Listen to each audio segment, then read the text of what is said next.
Roland Martin Unfiltered. Fireworks at the hearing for Supreme Court nominee Judge Brett Kavanaugh. Senators Cory Booker and Kamala Harris tear into him over civil rights and racial profiling, leading Republicans to threaten to kick Booker out of the Senate. He said, "Bring it." We'll show you the video. Also, the NAACP, they've called the Kavanaugh hearings a sham. Joining us on the show will be CEO Derek Johnson. Also today at the White House, black pastors rallied just outside the White House to condemn the various acts of the Trump administration, saying it's time for him to go. And they also say it's important for black churches to lead souls to the polls. Which our cameras were there, other media were not. That's why we do what we do, because when you black, you cover your own. Also in Louisiana, a Catholic school kicked out a sister for wearing braids, and they later reversed their policy. We'll talk with her parents right here on Roland Martin Unfiltered. Also, again, you said you wanted news from your perspective. We'll check this out. My panel will join us, and we'll talk about, guess what, Alex Jones, no longer on Twitter. They booted him and InfoWars. What does that mean? Because they also booted a black pastor. We'll talk about that, folks. It's time to bring the funk. Roland Martin Unfiltered. Let's go. He's got it. Whatever the miss, he's on it. Whatever it is, he's got the scoop, the fact, the find. And when it breaks, he's right on time and it's rolling. Best believe he's knowing. Putting it down from sports to news to politics. With entertainment just for kicks, he's rolling. It's on go, roll, roll, y'all. It's Roland Martin, yeah. Rolling with Roland now. He's funk, he's fresh, he's real, the best, you know he's Roland Martin now.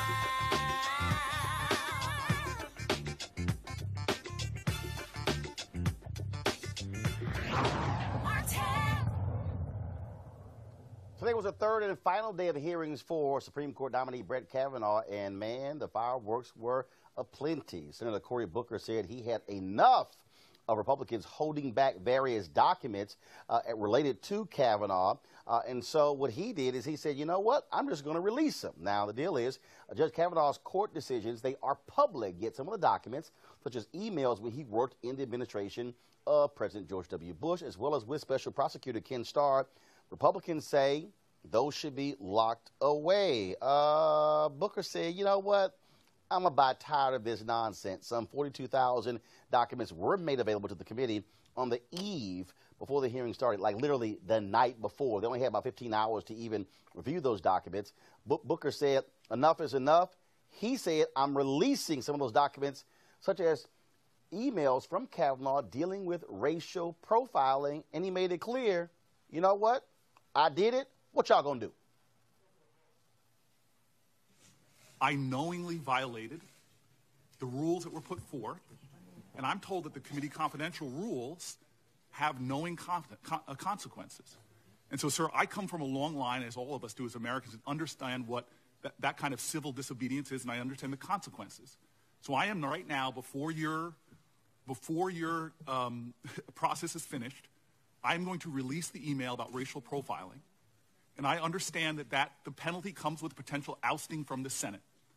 And if Senator Cornyn believes that I violated Senate rules, I openly invite and accept the consequences of my team releasing that email right now.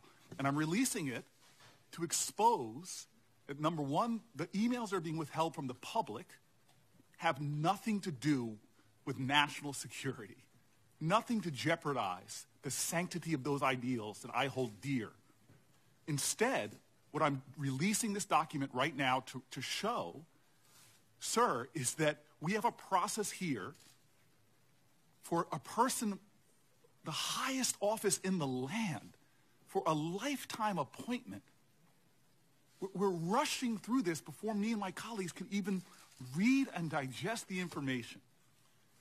Can I ask you how long you're going to say the same thing 3 or 4 times? No, sir. How long do you want? I'm saying I'm knowingly violating the rules. Okay. Senator Cornyn called me out for it. How many times are you going to tell us? Sir, I'm saying right now that I'm releasing committee confidential documents. Mr. Chairman.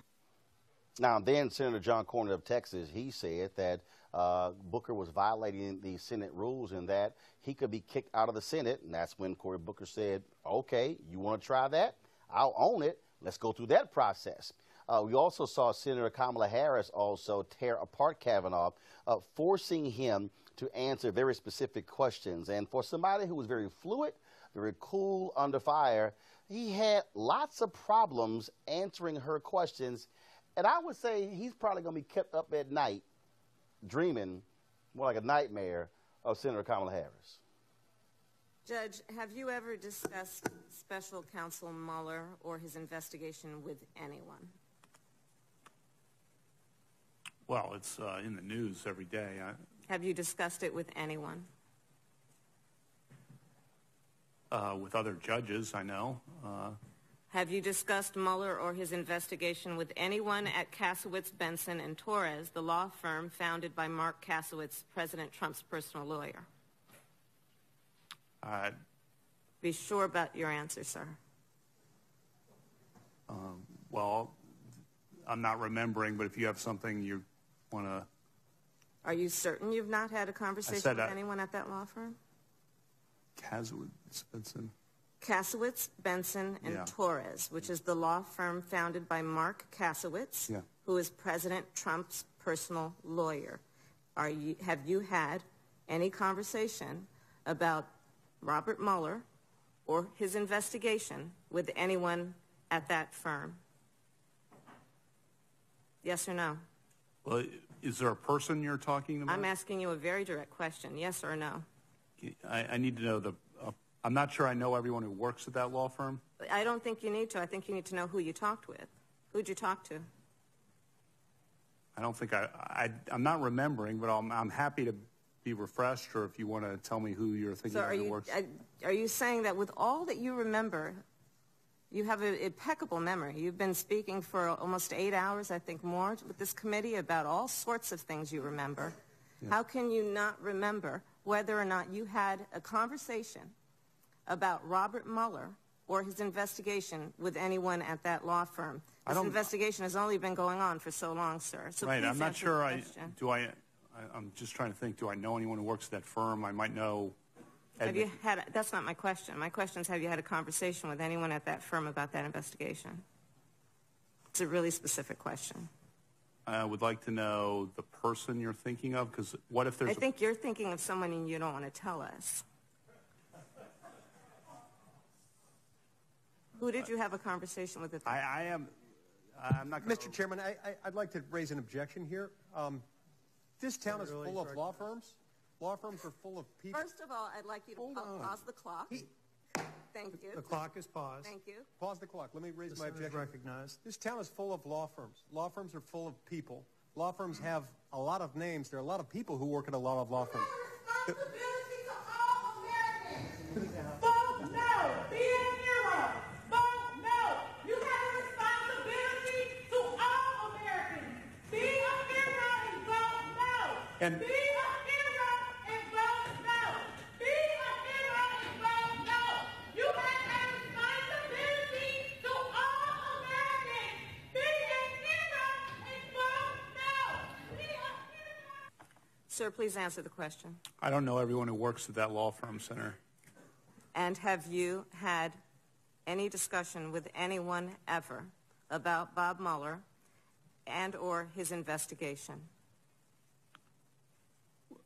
So you said Bob Mueller, have I ever had a discussion about Bob Mueller? I used to work in the administration with Bob Mueller. What about his investigation? Have you had a conversation with anyone about his investigation? I'm sure I've talked to fellow judges. Anyone aside from fellow judges? About Bob Mueller? About his investigation, sir. I'll ask again. But I asked the question just a minute ago. I'm surprised you forgot. Have you had this conversation with anyone about the investigation that Bob Mueller is conducting regarding Russia interference with our election or any other matter? The fact that it's ongoing, it's a topic in the news every day. I talked to fellow judges about it. It's in our, it's in the courthouse in the District of Columbia. So I guess And I'll ask The answer to that is yes. So the answer is yes. Okay, and did you talk with anyone at Kasowitz, Benson, and Torres? You asked me that. I need to know who works there. I think you can answer the question without me giving you a list of all employees of that law firm. Well, actually, I can't. Why not? Because I don't know who works there. So that's the only way you would know who you spoke with?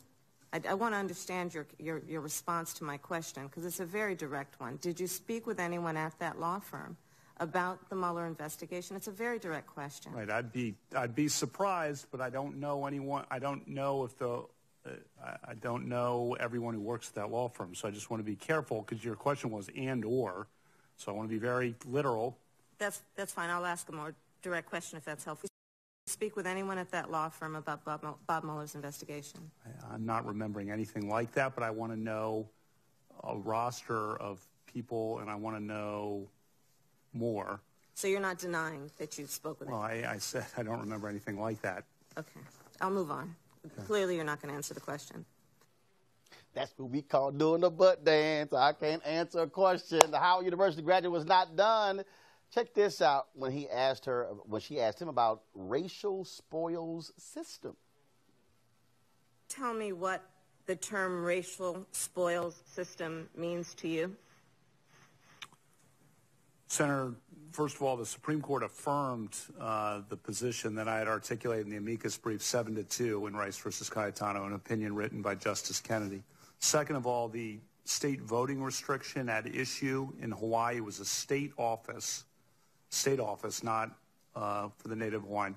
Judge, that's not what I asked you. But if you can define the term as you used it, what does it mean to you? But I need to, you raise the case, and the state voting restriction in that case denied Hawaiians, residents of Hawaii, the ability to vote on the basis of their race. So if you were Latino or African American, you could not vote in the election. And I heard your response to that earlier, and I appreciate the point that you made then. My question is, you used this term twice, and I'm asking, what does the term mean to you? I'm not sure what I was referring to then, to be entirely frank. And more butt dancing. This is him answering the question, dealing with Charlottesville.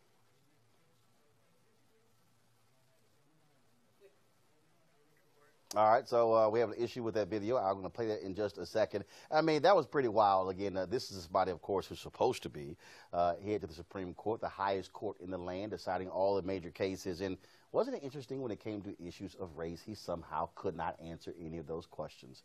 The NAACP, they've been calling these hearings a sham. Joining us right now is Derek Johnson. He is the CEO of the NAACP. Derek, glad to have you at Roland Martin Unfiltered. Thank you for having me, and congratulations. Appreciate that. You've sat in these hearing rooms. You've seen him talk about precedent when it comes to Roe v. Wade, those decisions. But clearly, late yesterday and today, when he was challenged on issues of race, it's amazing how jittery he got and being unable to answer those questions. You know, unfortunate, this is the first time in history we've seen this type of hearing. The majority in the Senate, they're refusing to release documents. Those documents are key to understand how he would rule on cases. The last thing we need is an activist Supreme Court justice. The NAACP 12 years ago, we opposed his nomination to the D.C. Circuit Court. We understood then what we know now, that his judicial temperament is not in the best interest of this nation and definitely not African Americans.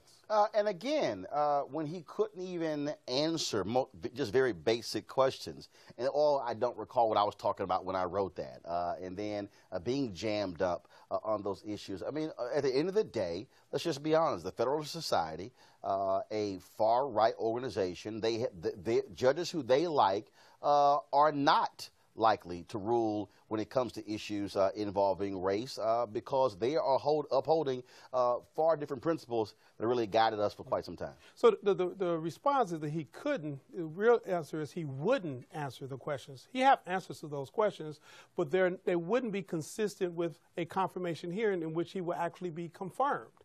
That's why the Republicans are holding back the documents. So there's enough in those documents, I believe, to prove that he holds beliefs and he's made statements that's anti what we think a Supreme Court justice should be.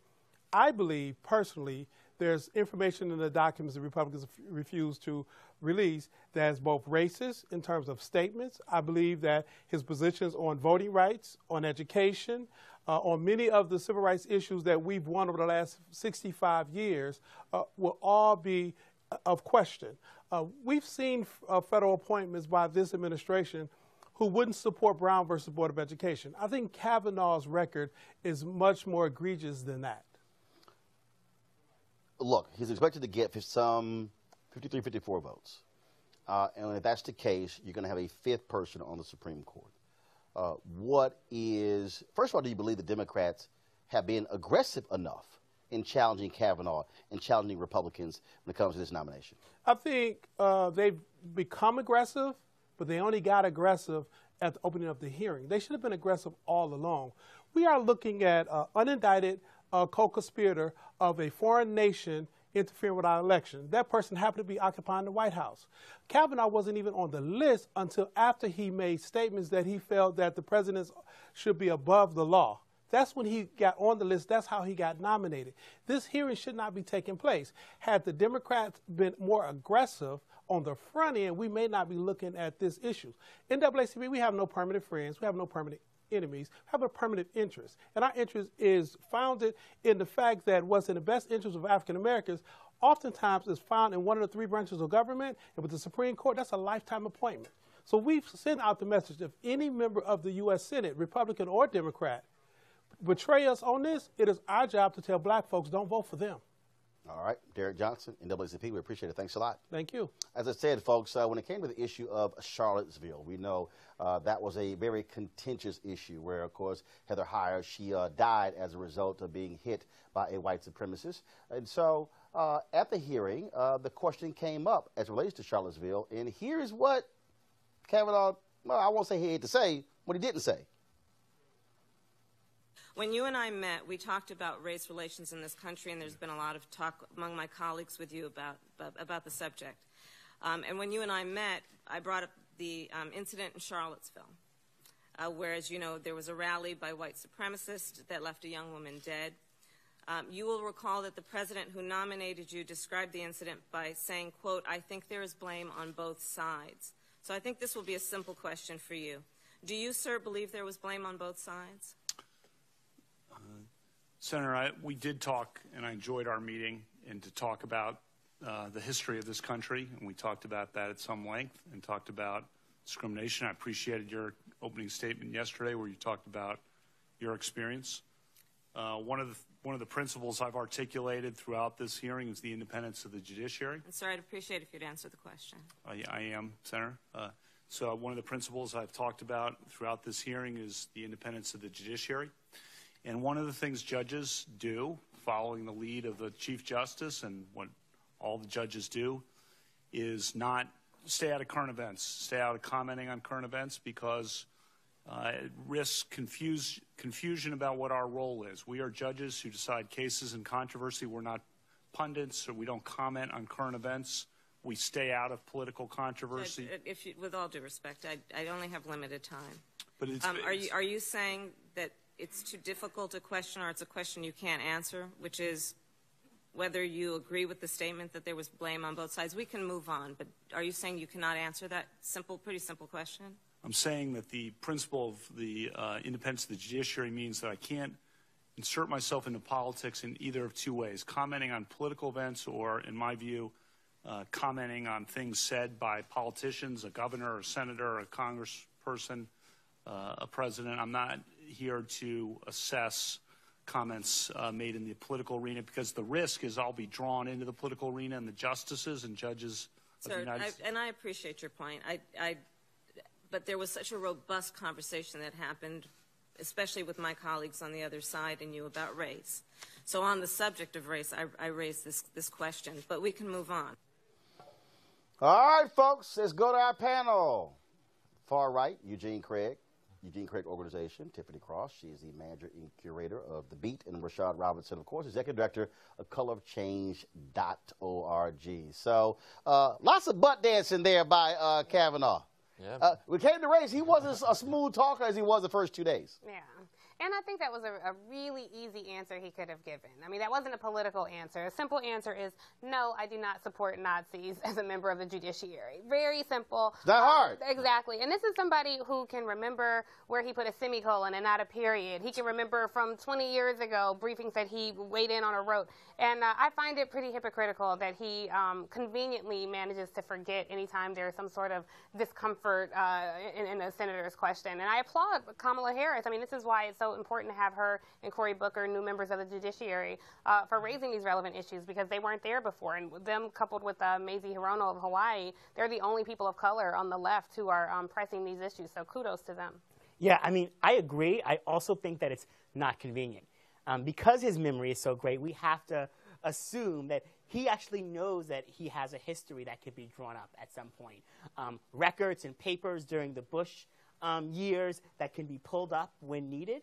A whole set of things throughout his time that will contradict him actually saying that taking firm stances around race, because that's going to be able to be impeached. And now with papers being put out because of the stances that Cory Booker and others are taking now on the committee, I think his stance of not answering these questions is quite strategic.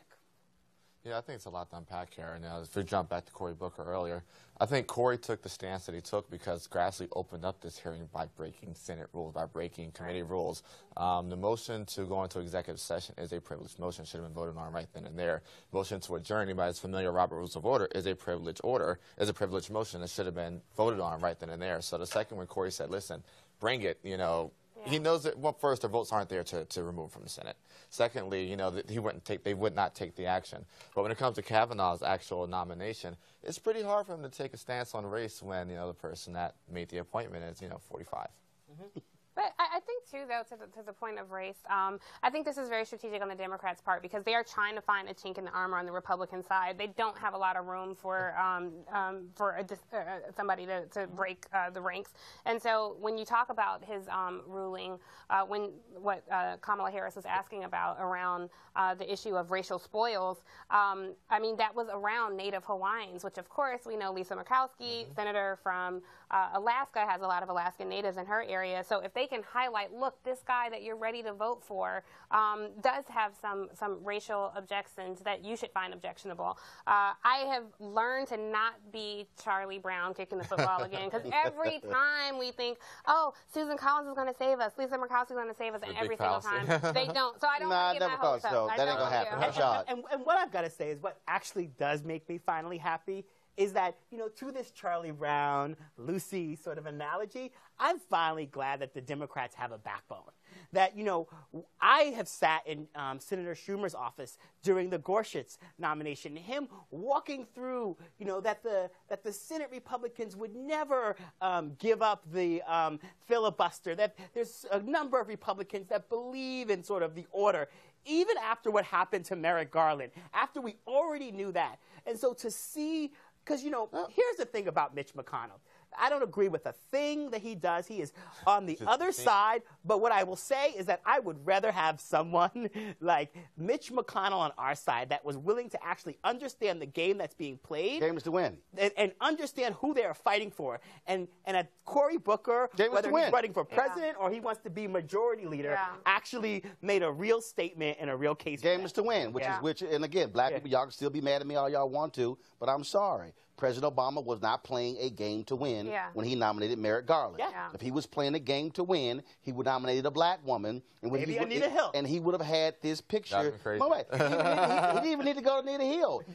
God gave him this manna from heaven, this gift to have the sister-in-law of House Speaker Paul Ryan, a judge who he had previously nominated to the federal bench. And again, if you play to win, and this is the thing I keep saying, look, Republicans don't give a damn about the rules. They don't give a damn about, oh, how this is going to look. All they care about is packing the federal judiciary with right-wing judges. They do not care. They have passed a number of folks. They have passed more district court judges in the last 18 months than what Obama did in 4 years. They don't care.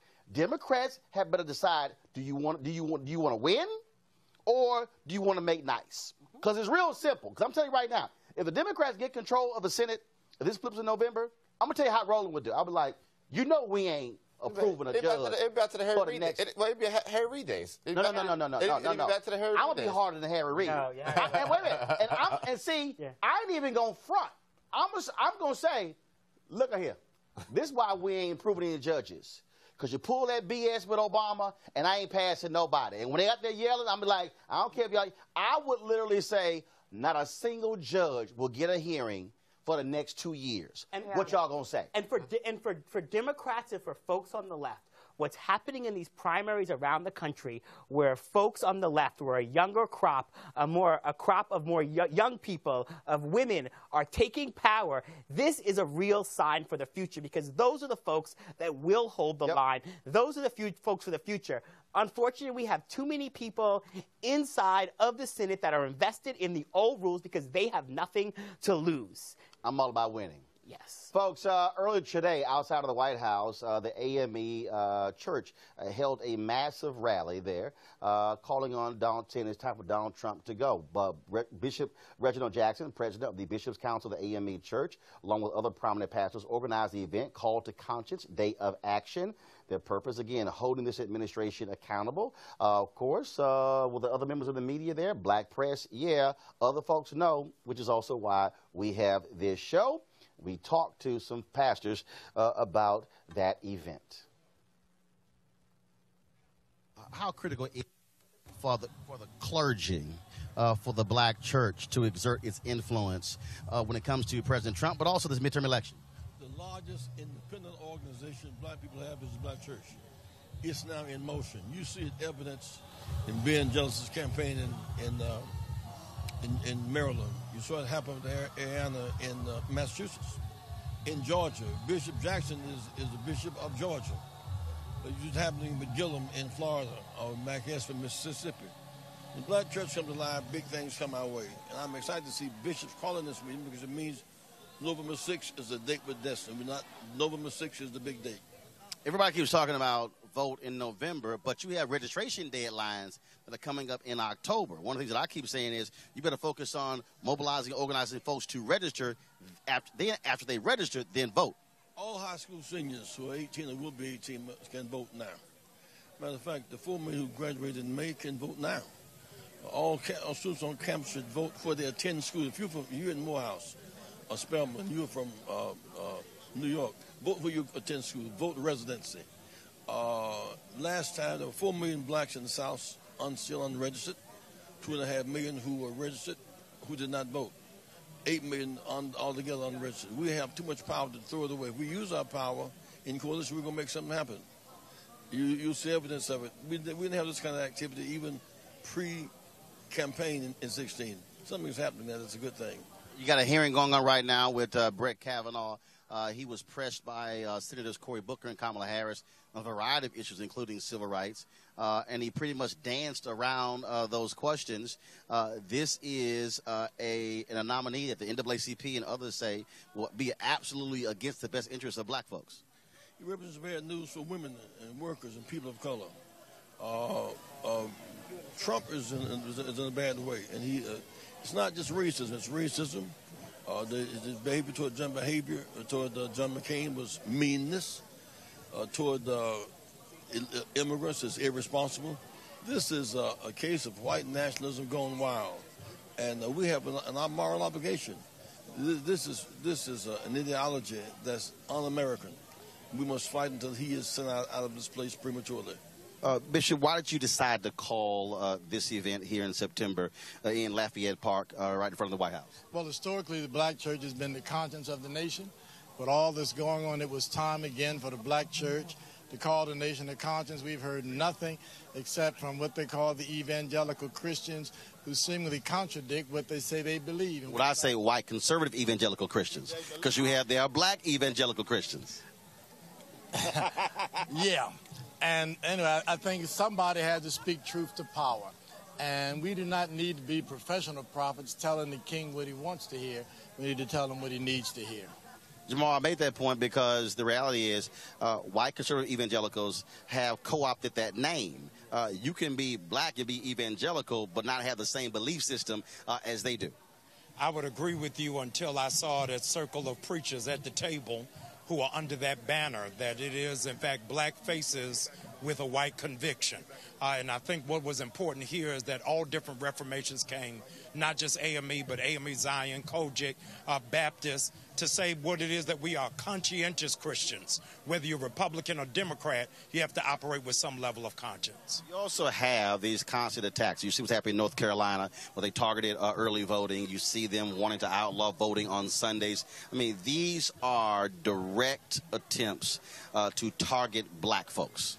Well, that's why we call it conscience. Because the fact of the matter is we know and they know it's not right, but if you don't say anything about it, they'll continue to do it. But we're in a war, and we've got to fight this fight, and we're going to fight every attempt to suppress our vote like we did in Rockland County, Georgia. We're going to do it in North Carolina and wherever else they try to do it. You talked about the pastors who met with President Trump over criminal justice reform. I wrote a piece where I said he should be meeting with black preachers, he should be meeting with black press and others, but the issue is what is said to him when they're at the table in the meeting. Yes, the people who are at the table shouldn't be honored to be there, but understand they have a responsibility. Our issue wasn't about them meeting, but as you said, what did you say at the meeting? Nobody at the table has ever been involved in prison reform work. None of them have prison ministries at their church, and none of them raised the salient questions germane to prison pipeline in our community and how we turn it around. Bishop, you're from Georgia. We just saw, of course, the attempt to close 7 out of 9 early voting locations in a county with 61% black. You have a Secretary of State who's running for governor on the Republican side who just recently said, look, we better look at the minority vote. And he was not saying I want to compete for it. Do you believe you're going to see more attempts in Georgia and Florida with Andrew Gillum and other places where they are going to directly, like a laser, target African Americans to keep us from voting? Oh, unfortunately, I think it's only the beginning. You're going to see more in Georgia. You're going to see more in Florida. Wherever you have black candidates for major positions, you're going to see it. And again, that's why I want our people to understand this is a fight. We cannot just sit around and complain about it. We've got to speak out and we've got to fight against it. And we want them to know the war is on. What is the message specifically for somebody who says, look, I don't really see anything happening. Why should I even bother going to the polls? Well, when you look at the first time since Reconstruction, you've got 3 blacks who are poised to be governors in Georgia, in Florida, and in Maryland. When you see the very first black woman who is potentially going to be a congresswoman from Massachusetts, that's seeing something. So what we're organizing to do today is to go from the pew to the polls. This midterm election can shift everything, and we don't want an audience, we want an army. Same thing. Your message to those folks who say my vote really doesn't make that big of a difference. Well, I want to ask them, first of all, do you have any pre-existing conditions because they want to take that away? I want to ask them, are you trying to go to school because they're trying to block your opportunity? We have to look at them and say these issues affect you. So if they don't matter to you, then no need to argue with a fool. My grandmama said, if you argue with a fool long enough, it'll be 2 fools arguing. All right, folks, so we come back. Roland Martin Unfiltered. What the hell is a cop doing tasing an 11-year-old kid in Cincinnati? We'll explain. Hey everybody, this is Sherry Shepherd. You're watching Roland Martin Unfiltered, and while he's doing Unfiltered, I'm practicing the wobble. Yes, I am. Because Roland Martin's the one, he will do it backwards, he will do it on the side. He messes everybody up when he gets into the wobble, because he doesn't know how to do it, so he does it backwards. And it messes me up every single time. So, I'm working on it. I got it. You got Roland Martin. Hi, my name is Latoya Luckett, and you're watching Roland Martin Unfiltered. What's going on, everybody? It's your boy, Mac Wiles, and you are watching Roland Martin Unfiltered. What's up, y'all? It's Ryan Destiny, and you're watching Roland Martin Unfiltered. What up, Alana Well, and you are watching Roland Martin Unfiltered. No, Sherry, by doing the wobble backwards means I know actually how to do it. You don't, but I do. All right, folks. It's an unbelievable story out of Cincinnati where this officer, Kevin Brown, used a stun gun on an 11-year-old child who was caught shoplifting. Now, the craziest thing is The child was running away, and in this video, you will literally hear this idiot talking to her. Now, of course, the police chief in Cincinnati, he said it was a violation of department policy and unnecessary. Why does he still have a job? Check this out. Only way we can get him out, okay? Just relax for a minute. Just relax your body. Totally relax, okay? And breathe. Oh Just my relax. God. Relax, baby. Relax. It'll be over before you know it. Okay? Okay, that's right. Just relax. Just relax.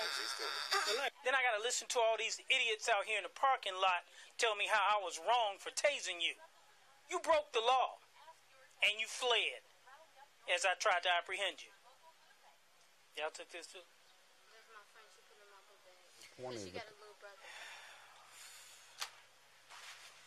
You know what, sweetheart? This is why there aren't any grocery stores in the black community, because of all this going on. Dude, really? Let's go back to our panel. You know, 11 years old, taser. I mean, this is emblematic of why we need the type of real hardcore reform of our criminal justice system, but also policing. When I testified in front of the President Obama's National Committee on 21st Century Policing, they did three different panels in different cities, and I actually testified in Cincinnati, and they chose Cincinnati because Cincinnati at the time, and still to this day, is under a consent decree with the Department of Justice that's supposed to be overseeing its Justice Department. Now that overseeing its policing, now that Jeff Sessions is overseeing the Justice Department, we recognize that we're not going to have the same type of oversight. The fact that the police chief can say that it violated policy, yet nothing has really been done, sends a real powerful message about what police can continue to get away with, the lack of accountability, and how little black communities have in terms of power over the folks that actually police their community. How even children are seen as enemy combatants in their own community. And the way that police officer talked to that young girl is absolutely disgusting. We should be ashamed. But more importantly, this is not about one bad apple. This is about a structural problem and a structural system. Until we get our hands around it and change it, people get unelected, they get kicked out of office, people get fired, nothing will change. Yeah, I think the fact that there was no consequence here is a thing that you find secondly disturbing. The most disturbing thing is obviously that this 11-year-old girl was tased and then spoken to.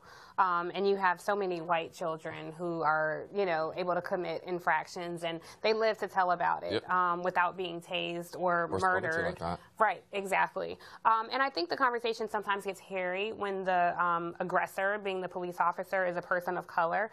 I think, again, this is very consistent with what we've seen throughout history. A system that oppresses always find people who look like you to help with their oppression. And I think that's what we've seen here. And it's really sad and it's unfortunate that this police officer has allowed himself to be co-opted by a system of oppression, and children are at the sacrifice of it, which is heartbreaking. Yeah, I mean, it's absolutely saddening. I think we're at a point where there needs to be hard consequences to bad policing. Whether it be, if a city's going to settle a police brutality case, that money shouldn't come from taxpayers. That money should come from police unions' budget, police unions' pension funds. If an officer is going to break protocol, it should be, we're at a point now where if you're going to attack children, breaking protocol should be a fireable offense. Any other employment, you break protocol, you're gone. You're canned because you're a liability to the company, you're a liability to the firm, and that should be the same with police departments. All right, folks. Speaking of how our kids are impacted, this elementary school, Christ the King Elementary School in Tarrytown, Louisiana, where they made a decision that this young girl who came to school in braids, she somehow couldn't come to school because her hair violated the school's policy. Now, of course, they really couldn't establish where that was even written. They have since rescinded that policy, but it still has had a tremendous impact on this young girl. First of all, two students, Faith Kennedy and Tyrell Davis, both of them were kicked out of school. Joining us right now, first of all, so let's play the video of that.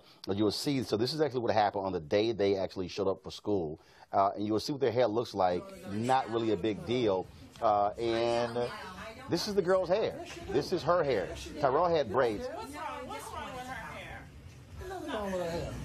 Her hair is fine. Come on. She has like several hairs. I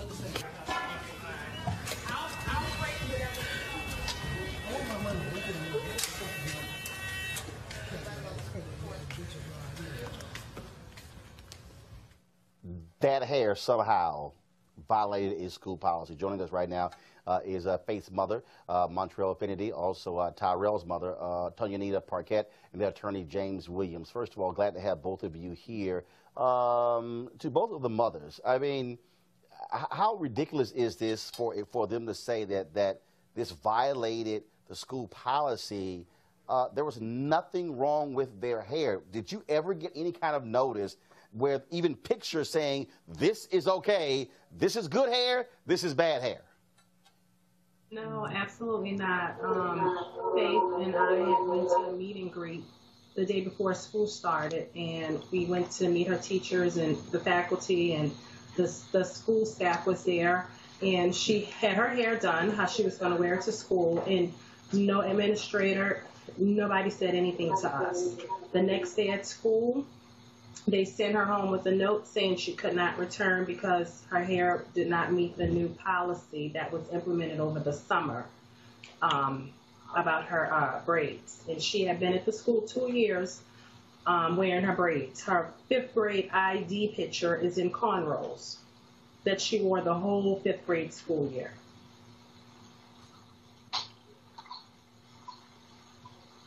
And so, again, you have a child who's standing there crying, and she's trying to learn. And did you look at the other kids, other white kids in the school, and go, well, what's wrong with that hair or that hair? I mean, is this, in essence, a white standard of what they consider to be beauty when it comes to schools? Yes, that's what I was trying to understand from the administrators, because Faith told me on her very first day, the teacher asked her, is that your real hair? Do you have fake hair in your hair? And in front of all her peers, she was, humiliated and devastated. And she was, she came on very upset and crying to me. And I could not understand, why would they implement a policy over the summer, not talk to the African-American parents there to be proactive, to understand, what it is for us to do a protective style on our children's hair. Yeah. Your thoughts? Well, the same thing as Faith. She was there 2 years prior, and all the other kids get to wear their hair how they want. And she didn't have braids, but she had her hair just extended. It was just like shoulder length, and she just looked like the other kids. She didn't have any colors in her hair or, nothing that I would feel as a parent out of place. James, I want to go to you. First of all, is there any legal recourse against the school? Have they changed the policy? Did they apologize to the parents and to the children as well? What's next legally? Well, I'm glad you asked that. And first of all, kudos to these families for standing up for what's right. Because of the fight they fought, we've already won a significant legal victory. We filed a lawsuit on behalf of these two families, and as a result, we had a judge in New Orleans issue a temporary restraining order preventing the school from enforcing this policy. You said earlier that the policy was rescinded. It was only rescinded after we got a temporary restraining order in court that prevented them from enforcing it. So we've already won a very significant legal battle with the judge striking down this policy through the temporary restraining order and ultimately pulled it. The next phase of this is to make sure that this doesn't happen to any other children.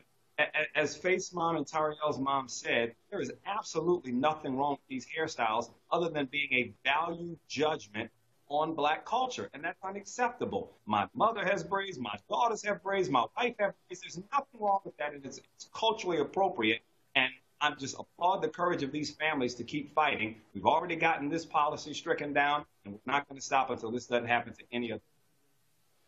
All right, then. Well, I certainly appreciate all of you joining us. Thank you so very much, and certainly give our regards to your children as well. Thanks a lot. Thanks for having us. All right, then. Real quick to our panel here. I mean, this is the kind of nonsense that we see consistently, and this is where black kids are being targeted. Here you have kids trying to go to school, trying to learn, and this was a Christian school using these arbitrary rules where that's okay and this hair is not. Yeah, so I'll take this one, fellas, if you don't mind. As a black woman with hair, I mean, our entire lives, we are taught that white is right. From imagery that we see on television. And Roland, black men, too?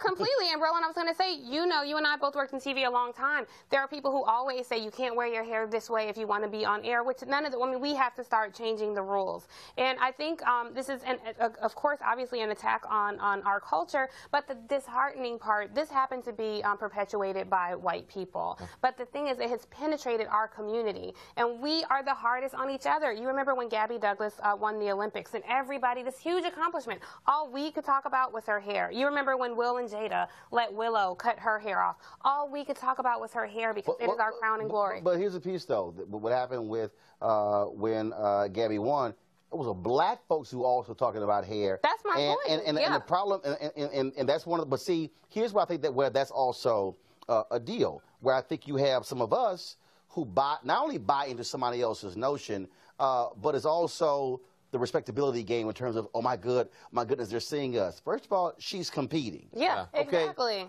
The last thing you worried about is how your hair looks. Yeah. You're trying to win the gold medal. Exactly. You're not trying to have your stuff perfect. And that's sort of, again, where we have to break that chain of white supremacy that is so deeply embedded in our DNA, where even when we talk about when we go on television in terms of, okay, well, no, I can't wear that because that's too ethnic. Or, you know, how that looks. I mean, we literally have been trained and conditioned that white standards, white values, that's what's acceptable. Don't you dare bring any ethnicity into this. And you know, we've been part of it. The larger system and culture has been part of it. I really commend these parents for being unapologetic and standing up and pushing back, getting things on video, being unafraid to push back. But the policing of black people from cradle to grave, of institutions trying to not just you know, the written rules of policy, but the unwritten rules of culture, these decisions to punish these children in school for showing up, you know, as they are.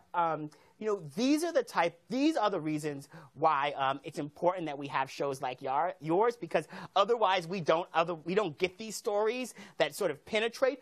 But for other parents around the country, we know that this is not just happening at that Louisiana school. Right. We get these stories all the time. We get the stories of, you know, young black Muslim girls being told they can't wear their hijabs and play sports. And we've had to run campaigns and organize and push back. We've had to organize and mobilize our base around issues around braids multiple times in many schools around this country. And we will continue to see this over and over until we have a collective community standard that we will not accept this, and there will be accountability when it happens. You know, Eugene, I think one of the things that that was happening, first of all, in 25 years from now, America will be majority people of color. Yep. And so what is happening right before our very eyes, again, the standards and the values are changing. Yeah, you're right. For the entire history of America, it's been whatever white folks wanted, white folks got. Now, white folks in America are having to now deal with, it's not just you, boo. That you're going to have to now accept the fact that African Americans, Latinos, Asians, Native Americans, different cultures, that your view, the American way, your view is not going to be the dominant view. You got to make some space. And what's really happening here, white folks are uncomfortable no longer being completely in control. You're 100% correct. I actually went to a small private 100% black-owned, operated private Christian school growing up. So I do have some experience when it comes to moderate hairstyles, but those are for mostly the men rather than the young ladies. Anyone else have clean cuts rather than dreads or braids or anything. But the young ladies are pretty free to do what they want, because hey, it's black culture.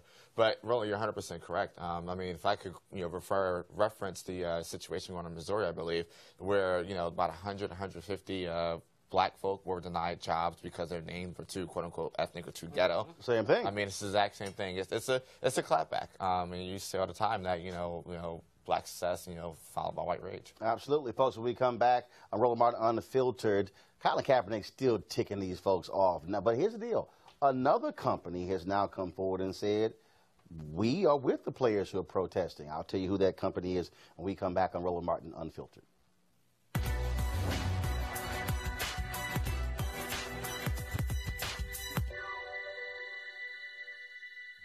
I'm coming out 100% real. I ain't compromising anything. Rapper Tupac Shakur.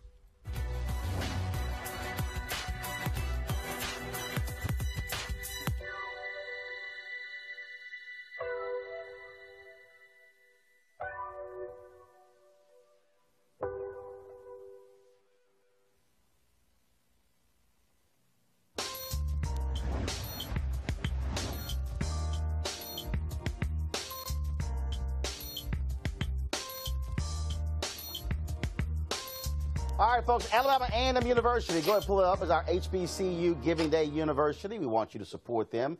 The purpose of this, of course, is for us to increase our funding of HBCUs. Far too many folks who are graduating from HBCUs are not giving back. Leave the graphic up, please. So the HBCU Giving Day School is Alabama A&M.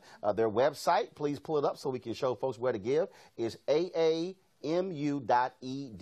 That's Alabama A&M University, www.AAMU.edu. That's our HBCU Giving Day School. All right, folks, Ford Motor Company, they have said that we agree and we support the NFL players who are protesting. Of course, Nike has stirred up all kind of conversation with when they dropped their Colin Kaepernick photo and ad of him supporting, first of all, the face of their Just Do It campaign, the 30th anniversary. Well, tonight's the first NFL game. Now, y'all know I ain't watching because I'm sitting there boycotting. But Nike will be running that commercial during the NFL game. So I want to go to our panel here. Rashad, you've been very much working with Eric Reed and these other players on this issue. And for Nike to drop this ad, then for Ford to come out making that statement, okay, and I think what you're seeing is you're seeing companies say, all y'all white folks who mad, y'all ain't necessarily buying cars for the rest of eternity. We better roll with the folk who going to be buying cars and buying shoes and the things they care about. Yeah, I mean, Ford and Nike are among some of the most savvy corporate brands in the world. They understand their brands. They spend a lot of money to market. Nike, in particular, has just been incredible, and they have such a powerful brand. So when people were like, "This is a bad decision by Nike," I was like, Nike has figured this out. They gamed this all the way out, and even the rollout with at the U.S. Open with Kaepernick and Eric Reed showing up, and then Serena Williams dropping the line in support of them, and then the ad coming out, and Serena's in the ad. Serena's playing tonight at the same time as the NFL game. Right. I'm wondering if the ad will play then as well.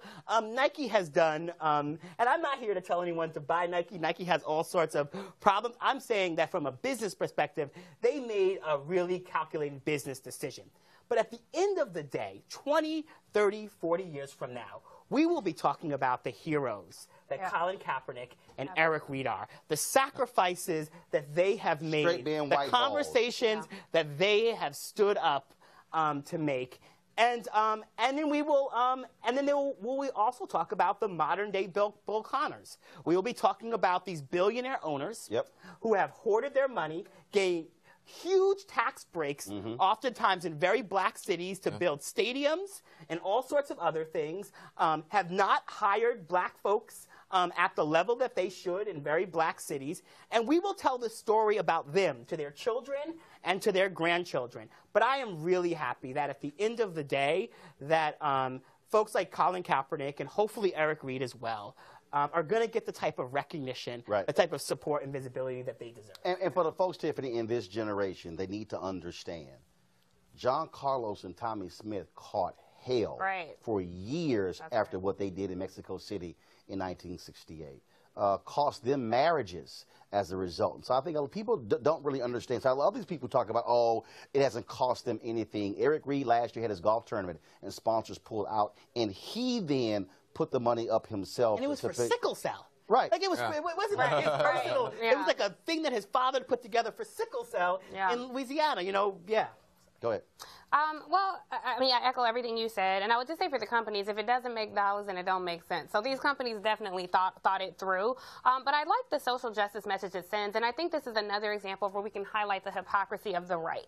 So now you have all these idiots burning their Nike gear, and it's like, why not give it to some of these veterans you care so much about? But you'd rather look like an ass on TV and burn these things, right? That is my point. You don't care about these veterans. You support a president who has done everything possible to disrespect this military. Right. He disrespected an American hero. He's ended policies that help veterans. He killed an initiative that stops people from doing predatory lending among veterans.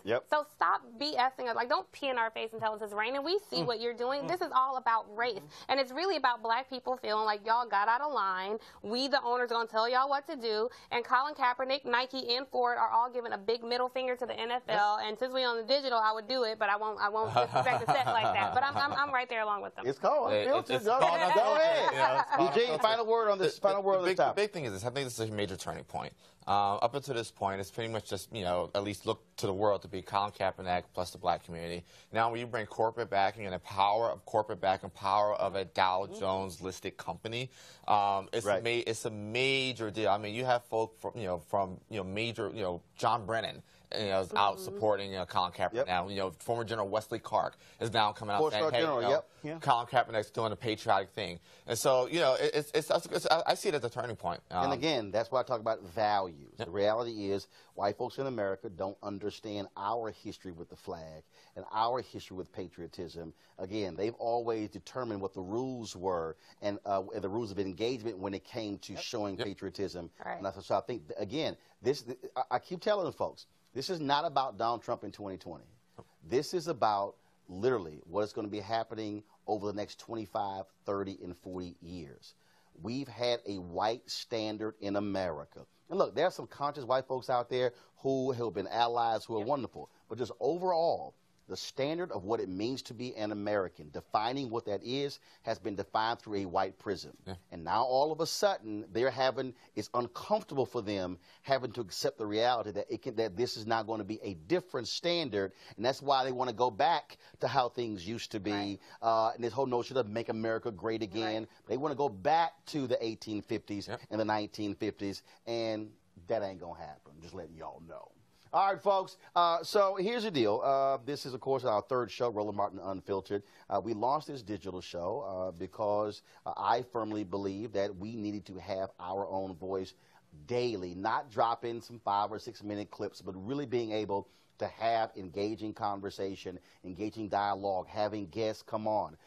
And so that's why we did this. In fact, when TV One announced they had canceled my new show, News One Now, Color Change actually didn't launch a petition drive. What they did was they said, no, what streaming services would you love to see Roland Martin do a show on? And there's some that we've actually talked to as well. And others out there like Facebook, they're throwing millions of dollars at a number of other companies and sites. No black folks in that. I've been talking to them saying, look, fund this because I can guarantee you we're doing something that the other folks are not doing.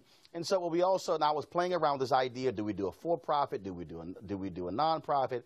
And so we chose to go to the for-profit way. And so I created the Bring the Funk fan club because here's the other thing that's important. And I traveled this country. And I was at the rally today, and there was so many people stopping. Oh, my God, I missed your show. When are you coming back?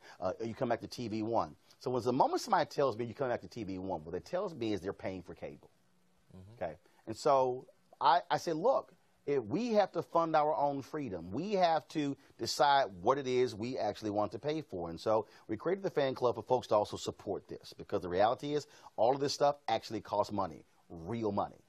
Paying salaries, real money. Paying folks to be able to get here in cars, real money. And so we created this, and so we've had a lot of folks giving thus far. The goal is very simple. I want 20,000 people over the next year, hopefully shorter than a year, to give an average of $50 each. Some people have given $500. Some folks have given $50. And so what we're going to do every day is we're going to read off names of folks who've joined our fan club. So let's go ahead and roll that. Shout out to 3B Resources Group Public Relations, A&L International Group of Company LLC, Ada Brooks, A. Hubert Productions, Ainsley Reynolds, Aisha Cephas LLC, Alan Dunkley, Atlantis Martin Lee, Albert Watkins, Alfonso Thomas, Allen Ventures, Allie Parks, Alonzo Slade, Altamise Akiva, Alvin Harris, Amanda Rice, Anastasia Lee, Andrea Dansby, Andrea Franklin, Andrea Watson, lots of Andreas there, Angela Golightly, Angela Jackson Allen, Angela Lasky, Angela Porter, Angela Scipio, Angela Whitaker, Anita Harmon, Anita V. Wellens, Anita Washington, Annette Robertson,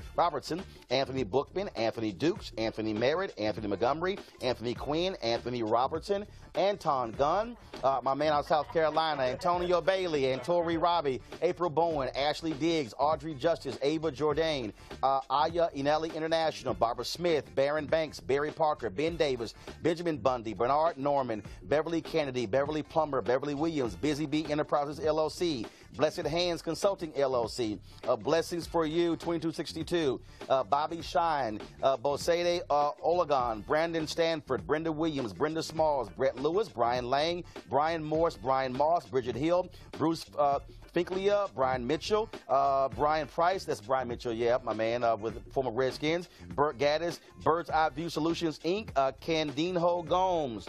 And so last list here, Karis Lawrence, Carlos Mayorga, Carmelita Cavanis, Carmen Williams, Carol Watkins Barnes, Carol Harvey, Carolyn Mickle, Cassandra Kelly, Cecilia Dorsey, Cecilia Winters Morris, Celeste Washington, Charles Patton, Charmaine Garrison, Shanae White, Cheryl Moore, Cheryl Sanford Gibbs, and Cheryl Smith. And so I'll read more names every single day. You can go to RolandMartinUnfiltered.com. Any contribution you want to make, it's going to be for a year. Our goal, of course, is to be here more than 1 year. But this is about being independent, being black-owned, being black-controlled, being able to control our own destiny, owning our own narrative. And so go to the site, give today, blow my phone up, make it happen. Don't forget, we also restream this show. We're live at 6 p.m. If you miss any part, the moment we click in, you can go back and watch the show on VOD, on Facebook, on Periscope, as well as on YouTube. Then we'll restream the show at 10 p.m. Eastern, 2 a.m. Eastern, 6 a.m. Eastern, and 10 a.m. Eastern. We also have an audio podcast and a video podcast. Go to the Google Play Store and go to iTunes as well. And the last thing, I want to thank our guests again, Rashad. I want to thank Tiffany. I want to thank Eugene for being here. Great show. All the other guests we had as well. We were supposed to have Oma Rose on the show today. She's going to be on the show tomorrow, so we'll have that. And before I got on the air, guess who accepted my invitation to debate? Jason Whitlock. Oh yeah. Oh y'all just letting y'all know. Y'all might want to get some snacks for that one. And so we got some great stuff planned. I'll see you guys tomorrow right here on Roland Martin Unfiltered.